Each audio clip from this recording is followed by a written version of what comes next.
Hello and welcome back to my channel. I'm going to continue with the reading from the Dungeon Master's Guide and continue with the combat section. We'd reached the missile section. Strength bonus considerations. The strength bonus for hitting and damage does not apply to missiles unless the character so entitled specifically takes steps to equip himself or herself with special weapons to take advantage of the additional strength. This will result in the weapon having an additional chance to hit and do the additional damage as well. In no event will it add to the effective range of the character's weapon. Thus, the character will employ a heavier missile or a more powerful bow and heavier arrows or larger sling missiles to gain the advantage of strength. To do so, he or she must obtain the special weapon or weapons, and this is within the realm of your adjudication as DM as to where and how it will be obtained, and how much cost will be involved. Dexterity penalty and bonus considerations. The dexterity attacking adjustment is for missile firing considerations when initiative is considered. It adjusts the initiative die roll for the concerned individual only. Thus, it may well allow the concerned individual to discharge a missile prior to the opponent's attack, even though the opponent has gained the initiative otherwise, or vice versa. More important, this factor also gives the individual a 2-hit penalty or bonus when discharging a missile at an opponent. Special note regarding giant and machine missiles. When giants hurl boulders or any of the various siege machines, ballistae, catapults, etc., fire missiles, target characters do not gain a dexterity bonus considerations to armor class when 2-hit computations are made. Consider this as follows. Character A has an armor class rating of -2. But as dexterity accounts for 2 of these factors, armor class rating drops to 0 if a giant is hurling rocks at the character, or if some machine is discharging a missile at him or her. Missile fire cover and concealment adjustments. Adjust the armor class of the target creature as follows if cover, hard substances which protect, or concealment, soft substances which screen, exists. Target has about 25% cover, armor class bonus +2, 50% cover +4, 75% cover +7, 90% cover +10, 25% concealment +1, 50% concealment +2, 75% concealment +3, 90% concealment +4. 25% cover is cover or concealment to the knees, or part of the left or right side of the body screened. It might also be a target which is seen for only 3/4 of a round. Men on a walled parapet would typically be 25% covered. 50% cover or concealment equals protection or screening to the waist, half of one side of the body, or being seen for only half the round. Figures in thick brush would be at least 50% concealed. Men on a castle wall with embrasures and merlons would be at least 50% covered. Shuttered embrasures and narrow windows would provide 75% cover, while arrow slits offer 90% cover. For the effect of cover on magic, see spell casting during melee, effect of cover on spells, and spell-like powers. Grenade-like missiles, boulders and containers of acid, holy, unholy water, oil, poison. Hurling various containers of liquid is a common tactic in dungeon adventures in particular. For game purposes, it is necessary to make certain assumptions regarding all such missiles. Size, acid, half pint, 8 ounces. Holy unholy water, quarter pint, 4 ounces. Oil, 1 pint, 16 ounces. Poison, quarter pint, 4 ounces. Effect, liquid contents, acid, area of effect, 1 foot diameter. Splash, 1 hit point. Damage from a direct hit, 2 to 8 hit points. Holy and unholy water, 1 foot diameter, 2 hit points splash, 2 to 7 hit points damage. Oil, alight, 3 foot diameter, 1 to 3 hit points, splash, 2 to 12 hit points damage, plus 1 to 6 hit point. Poison, 1 foot diameter area effect. Splash, special. Damage from direct hit, special. Asterisks against oil alight. Flaming oil splashed on a creature will burn for 1 to 3 segments, causing 1 hit point of damage per segment. Double asterisks. Direct hit with flaming oil causes 2 to 12 hit points of damage, and the first round, and 1 to 6 additional hit points of damage the second round, but then burns out. Range. The range of all such container missiles is 3 inches, beyond 1 inch medium and beyond 2 inches long, -2 and -5 to hit respectively. Hits. When the die roll indicates the missile has hit, then it is necessary to roll again to see if the container shatters or not. Use the blow crushing column on the item saving throw matrix, unless special procedures were taken to weaken the container, i.e. the container was specially scored, it is particularly fragile, etc. Damage occurs only if the container breaks, except with regard to oil, which must be alight, flaming to cause damage, if the oil has been specifically prepared by insertion of a rag into the opening of the container, or wrapped around the neck of the container, and set afire prior to hurling, it will burst into flame when the container breaks upon target impact. Otherwise, a torch or other means of causing combustion must be brought into contact with the oil. Poison special is dependent upon whether or not the poison is a contact poison, or if the container was hurled into the digestive or respiratory orifice on the target creature. In the latter case, breakage is not necessary if the container was unstoppered. If stoppered, check saving throw for breakage using the blow normal column of the item saving throw matrix. Splash hits. All creatures within 3 feet of the impact and breaking point of the container missile must save versus poison or be splashed with the contents of the shattered container. Boulders. Boulders for game purposes are considered to be 1 foot in diameter for giants, 2 foot in diameter for siege engines. Range and damage specifications for siege machines are given in the appropriate section. See Monster Manual for giants' abilities. A drop boulder or any heavy weight will do damage as follows.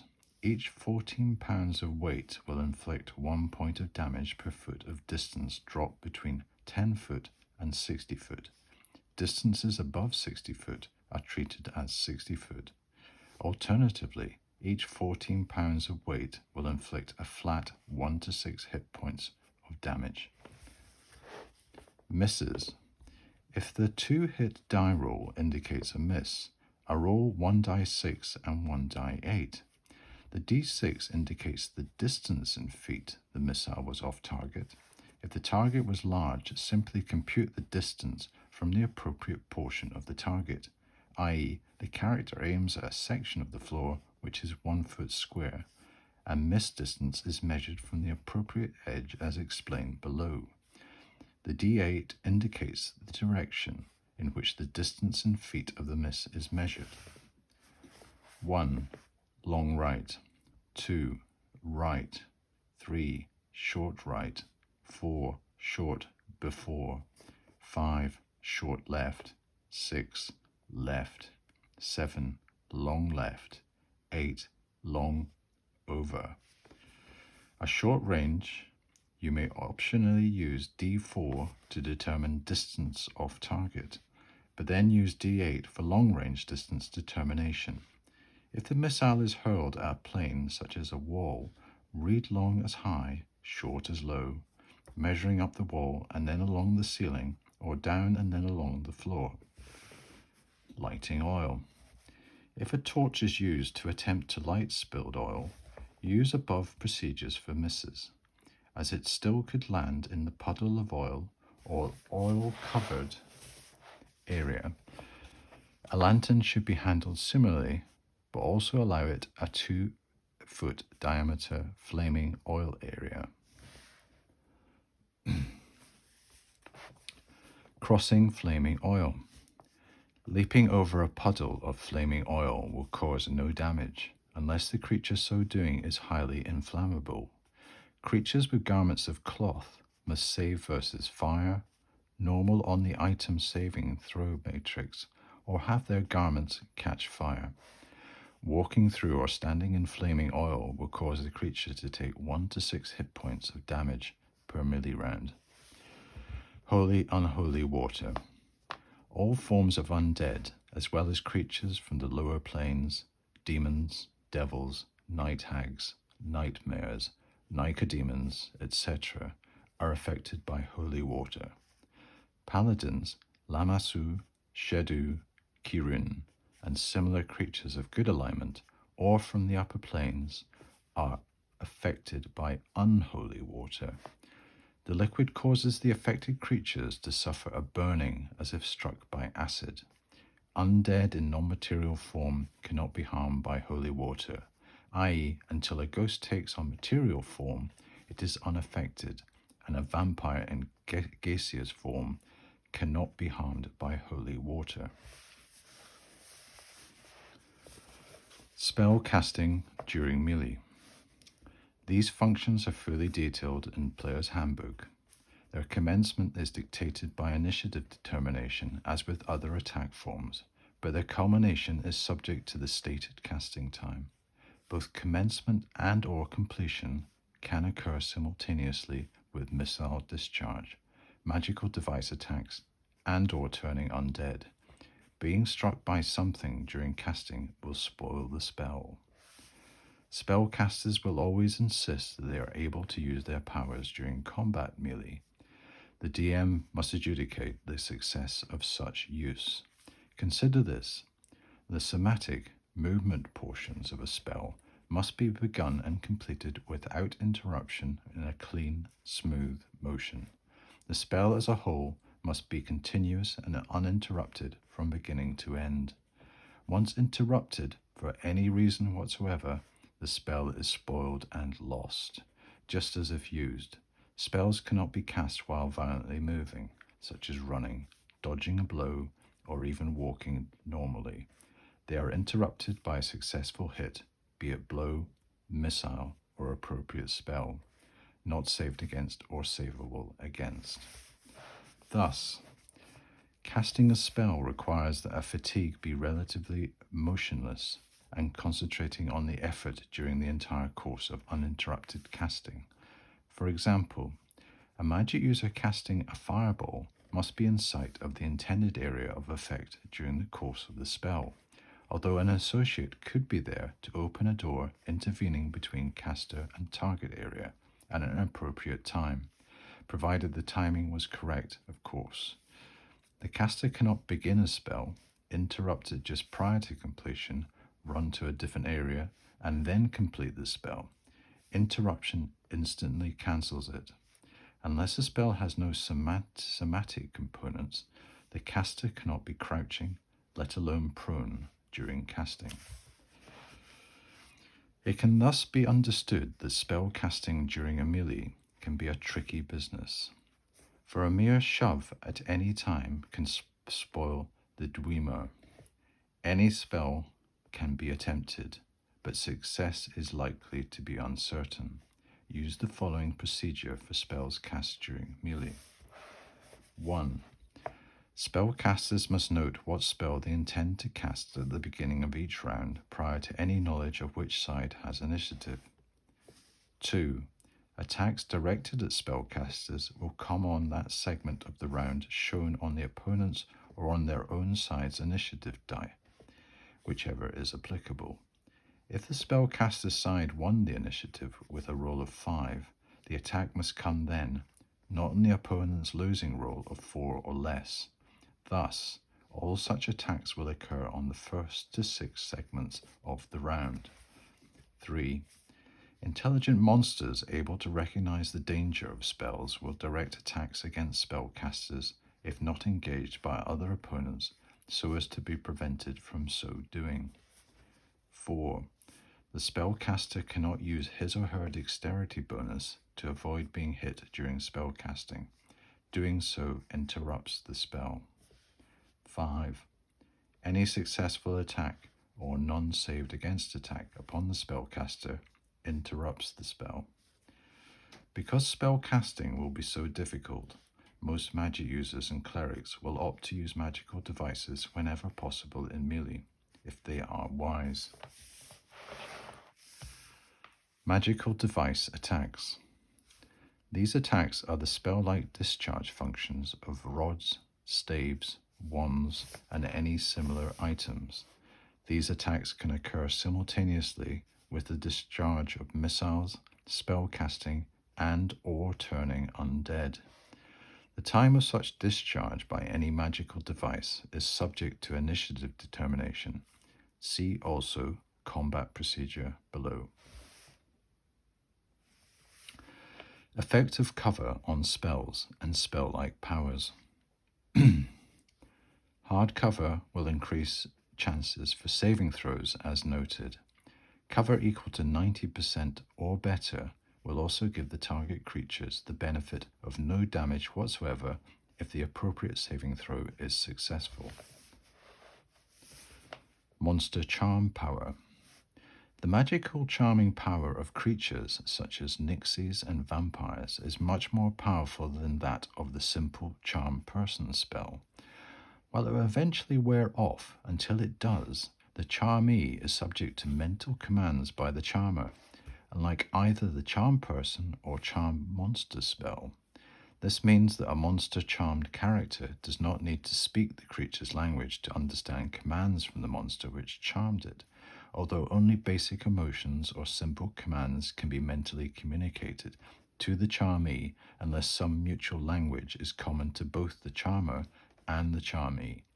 While the charmed character is not an automaton, he or she will certainly hasten to carry out whatever instructions or commands are received from the charmer, except those which are obviously self-destructive. This is relatively complete control of the charmee's mind enables the charmer to make the victim almost totally subject to its will, including giving up personal possessions, betraying associates, and so forth. Mental communication between the charmer and the charmee extends only to sight range or up to 60-foot radius, if not in sight range. Magic circles of protection, spells are specifically drawn, will break the communication link and seemingly cause the charm to be broken, but unless magically dispelled or until the power of the magic wears off, the effect is again evident when the charmee is outside such protection. Turning undead. As stated on the cleric's affected undead table, this function may be attempted only once by each cleric. Of course, if there are two, both may attempt the function, each trying once, etc. There is also an exceptional case where turning may be practiced more than once by each and every cleric concerned. This occurs in cases where multiple forms of creature subject to turning are involved. If the cleric attempting the turning is successful against any or all types within the group of multiple forms of undead, that type or multiple types to the maximum number indicated by the dice roll or otherwise indicated by the rules are turned, and on the next round the cleric, so successful, may attempt to turn other undead of the group. This process may continue as long as each successive attempt is successful and the cleric lives. Undead so turned, from the group of multiple types, are lowest hit dice types to highest hit dice types, i.e. first listed to last listed on the table. Any failure to turn undead disallows a further attempt by the same cleric. Turning can occur at the same time as missile discharge, magical device attacks, and/or spell casting. It also is subject to initiative determination.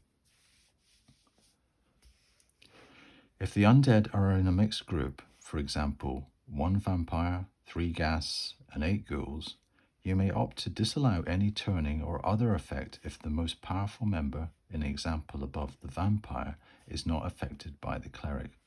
Naturally, this rule applies only to groups of mixed undead, where the lesser are following or serving the greater. Mindless undead, skeletons, and zombies cannot be considered. Otherwise, the cleric will affect undead according to the die score, with the possibility of the lesser monsters being turned or otherwise affected, while greater ones are unaffected. Evil clerics. Anything below a result of T indicates the undead are compelled to do some service. Treat this in the same way as an invisible stalker serving a magic user. The length of service so compelled is equal to 24 hours minus the minimum score the cleric needed to compel such service. Example: a 9th level evil cleric meets a lich and scores 20 on the die roll, so the lich will be neutral and not attack for 8 hours, 24 minus 16. Later, the same cleric encounters a vampire and scores a 12, so the vampire will join the evil cleric and serve as a member of the cleric group for up to 14 hours, 24 minus 10. A successful result of T indicates the undead will remain neutral or serve for a full 24-hour period. A D result indicates cooperative service by the undead as long as the evil cleric renews his or her control every 6 days. In any of the above cases, hostile acts against the undead or associated creatures will certainly cause the cleric's effects to be totally broken and negated entirely.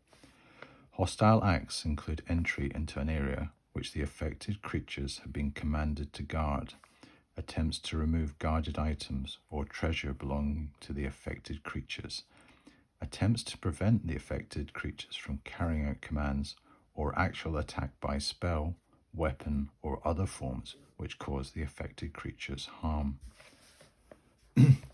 Nota bene. Any commanded creature will immediately be freed from clerical compulsion upon the unconsciousness, excepting normal sleep or death of the cleric who successfully compelled them to service. This will result in the affected undead or other affected creatures or creatures either leaving or attacking the cleric and his or her group according to the existing circumstances. Consider treatment and risk when arriving at the action the affected creature takes. Mindless undead will simply do nothing, losing all animation and direction. Counter-affecting. A cleric of opposite alignment may attempt to negate the effects of a cleric who has affected undead or other creatures. The table is consulted, and if the countering cleric is successful, the affected undead are freed of the effects of the first cleric's efforts. Of course, this counter will not restore any undead destroyed, damned by a good cleric. This counter may in turn be countered, etc. This may continue indefinitely until one or other cleric fails and is no longer eligible to affect undead et al. When affected creatures have clerical effects countered, they are powerless to take any action on the following round. Evil areas. You may wish to establish areas where evil has made special power bases, i.e., an evil shrine, temple, or whatever. Such areas must be limited, of course. The shrine to perhaps a 10-inch by 10-inch area, the temple to twice that area. Such areas will automatically reduce the chance of any cleric affecting undead or other creatures within their precincts by a previously stipulated factor, perhaps 1 or 2 in the shrine area, 3 or 4 in the temple area.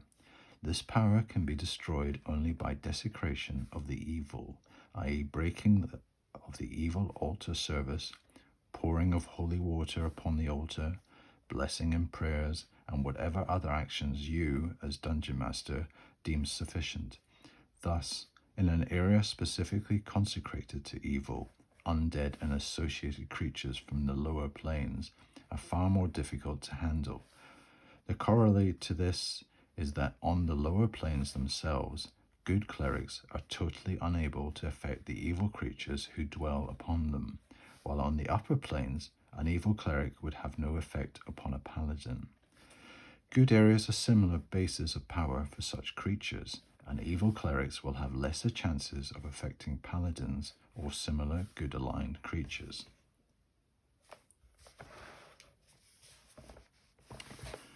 Further actions. Close to striking range. This merely indicates that the party concerned is moving at base speed to engage the opponent. The base speed is inches, indicating tens of feet in the dungeon or similar setting indoors, tens of yards outdoors. All normal activity and bonuses are permitted when so doing. This action is typically taken when the opponent is over 1 inch distant, but not a long distance away. Play goes to the next round after this, as melee is not possible, although other activity can, of course, take place, such as that detailed above. Charge.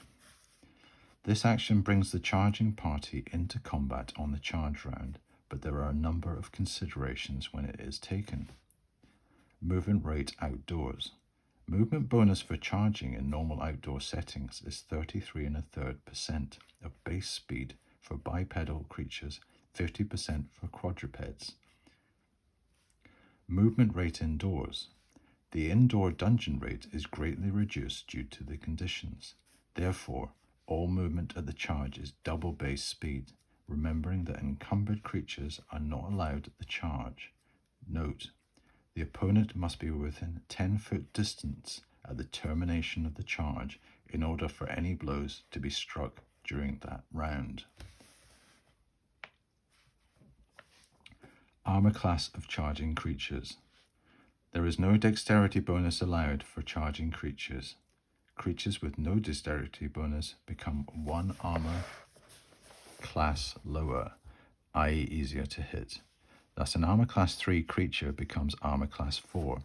There is no penalty to armor class 10 creatures for charging, however. Melee at end of charge. Initiative is not checked at the end of charge movement. The opponent with the longer weapon reach attacks first. Charging creatures gain +2 on their 2 hit dice if they survive any non-charging or charging opponent attacks which occur first. Weapon length and first strike are detailed under strike blows. Only 1 charge move can be made each turn. Thus, an interval of 9 rounds must take place before a second charge movement can be made. Set weapons against possible opponents' charge. Setting weapons is simply a matter of bracing such piercing weapons as spears, spiked polearms, forks, glaives, etc., so as to have the butt of the shaft braced against an unyielding surface.